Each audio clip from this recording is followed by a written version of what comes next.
So after much encouragement from my TikTok followers, I am starting a YouTube channel, and I will go a little bit more in depth into topics that I think are really important on the road to financial independence, and topics that are important just to anybody who cares about having money, and especially with the crazy world that we have right now, being financially secure.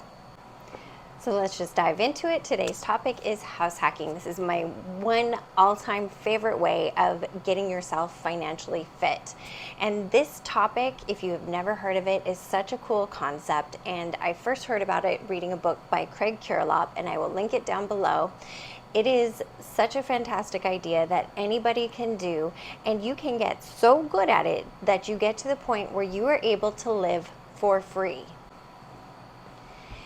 By definition, house hacking is using a portion or all of your house to essentially create an income so you can live for free.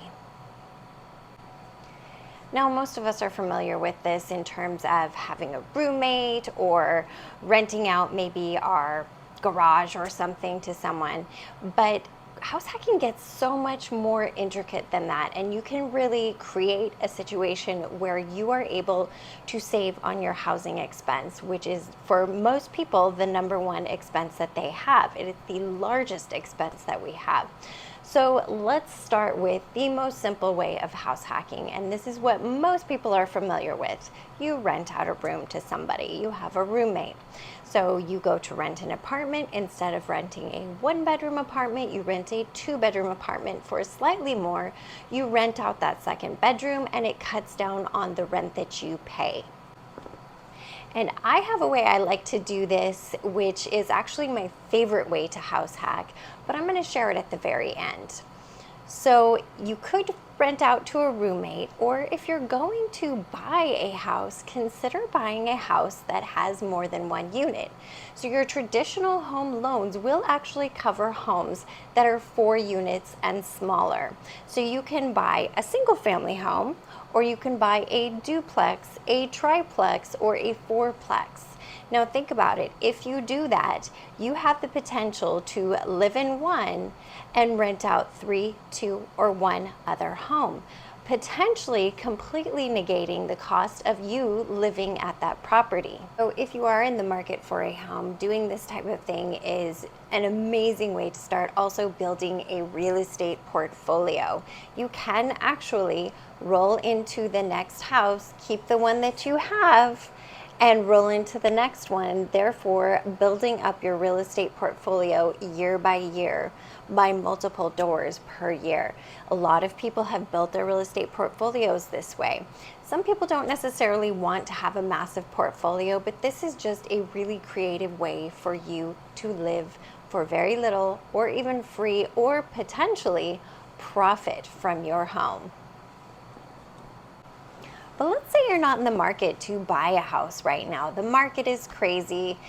You can't afford to buy a house right now, so you're renting. You can, even with a rental home, still employ the house hack method. So you can rent out a room like we were saying, but you can also do other types of things with your property that is still considered a house hack. You can rent out your garage space. If you're considering renting your garage, think about places where maybe parking is a little bit more difficult, and you could rent out your garage as a parking space for someone who would otherwise be unable to park. Parking spaces can go for tons of money if you work it right. Connect with somebody who maybe works in the area, who can't find a place to park. Maybe they can share with another person. It's a great way for you to be able to rent out your space without necessarily feeling the pain of house hacking. Garages can also be rented out for storage. So storage spaces cost tons of money. I was shocked when I found out how much storage costs. People have lots of stuff. Storage spaces are in short supply. There is actually a really great market for you to be able to advertise your garage as a storage space. Of course, you have to put some security devices into place, but it's not a very expensive fix, and it's a great way for you to rent out your garage, again, without feeling the pain of being a landlord or having anyone live in your house. Now, maybe you don't necessarily want anyone in your house, but you have a little bit of property. You have some space. You can rent out your space to someone who has an RV or a boat. This is a great way to go when you live in a city that does not allow RV or boat parking on the street or in view of the street. These people have to find somewhere to park their recreational vehicle, and you can charge for the privilege of parking on your property. Again, it's a great way to advertise your space, to have security, make sure there's a gate, there's a lock on the gate. But you can rent out that space. In my area, it's about $100 a month to be able to rent a space for parking for a recreational vehicle, boat, or an RV. Now, let's say you do have land and you actually have quite a bit of land, but there is space for horses, fenced space, or stables. You can actually rent that out. There are platforms where you can go to rent out your space. Do you have a pool? Lucky you. You can actually rent out your pool. You don't have to have bathrooms. They actually have insurance that covers you because pools are, let's face it, kind of high liability. The platforms where you are able to list your pool for rent for events are actually giving you coverage for renting that out. Again, along the lines of renting out your land, you can actually provide space for people to camp. My parents have 40 acres and it's beautiful and in the country that they've just had for years and have done nothing with. But if you have a space, you can actually open that up to people to come and camp on. And there are listing sites where people can find the space and make an agreement with you to rent that space to come and camp on. You don't have to have water. You don't have to have sewer hookups. You don't even have to have electric. People can dry camp on your space in the country or wherever you are. Even if you're in the middle of the city and you have a space, you can rent it out. There are people, especially now with the van life movement becoming so popular, there are a lot of people who are looking for a space to safely park their vehicle and stay for the night.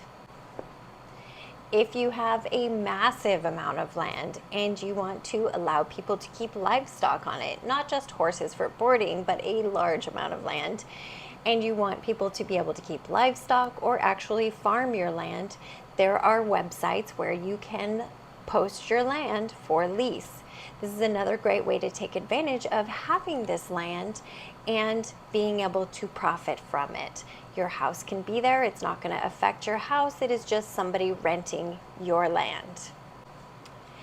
Now, let's say none of this sounds appealing to you. There are actually websites where if you have an incredibly beautiful home, an interesting home, an unusual home, an ugly home, a terrible home, just a regular home, you can actually post your home for rent as the backdrop for commercials, for movies, for TV shows. I actually have two friends who have made quite a bit of money by posting their homes on these websites.